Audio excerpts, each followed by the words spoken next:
is, Ren. Let's see what's making news. Authorities in Paris are trying to stop a pretty interesting protest in the lead up to the Olympic Games.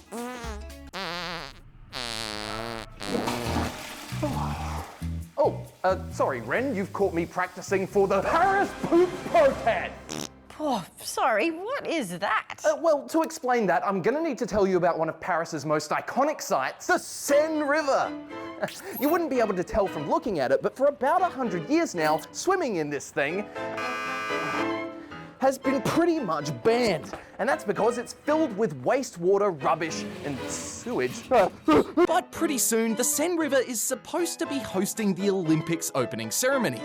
And organisers have spent a whopping $2.2 billion trying to clean it up so that athletes can swim in it for the games. Now, water testing experts say the river still contains a lot of dangerous bacteria. Some people are pretty angry about this and reckon in hindsight the cleanup was a big waste of money.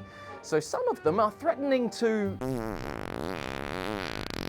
in the Seine River as a protest.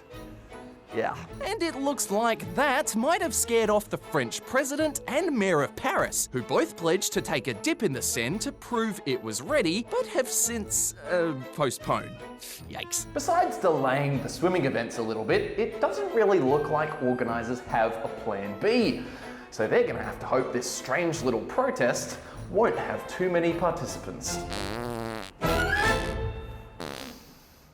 Julian Assange is back home in Australia. He touched down in Canberra last night and after some waves to the crowd, was reunited with his family. Assange hasn't been in Australia for almost 15 years and has been in jail in the UK since 2019. But after striking a deal with US authorities, he is now a free man. Mr. Assange's case had dragged on for far too long. I am very pleased that this saga is over. This year's State of Origin is going to a Game 3 decider. It was do or die for New South Wales in Game 2 of the series last night, and they certainly did. In front of more than 90,000 fans at the MCG, the Blues had the greatest opening half in State of Origin history, scoring 6 tries to none and running away 20-point winners. The two states will now battle it out in Brisbane, where Queensland haven't lost a decider since 2011.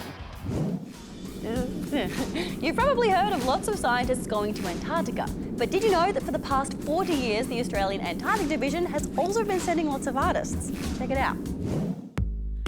Okay, well this isn't technically Antarctica. It's Macquarie Island, halfway between Tasmania and the big icy continent.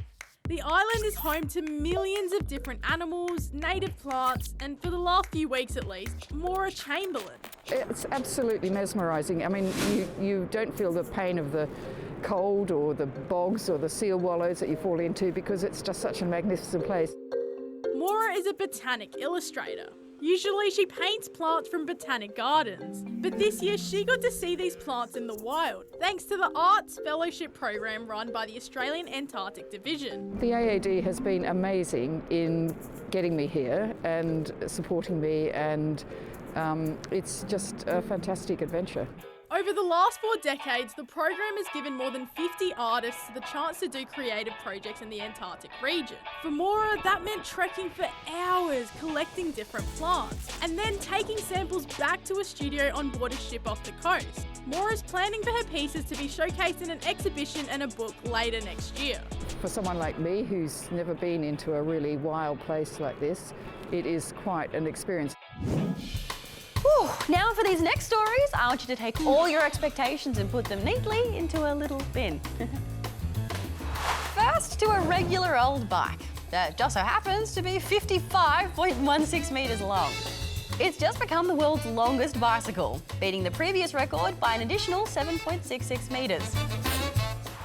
Now to a melting wax statue of Abraham Lincoln, the 16th President of the United States. It stands or sits in Washington, D.C., where the weather is really hot right now. So hot, it's rendered waxy Lincoln here headless. I mean, who thought putting a wax statue outdoors in the middle of summer was a good idea? Well, that's all we have time for today. We'll see you tomorrow. Bye!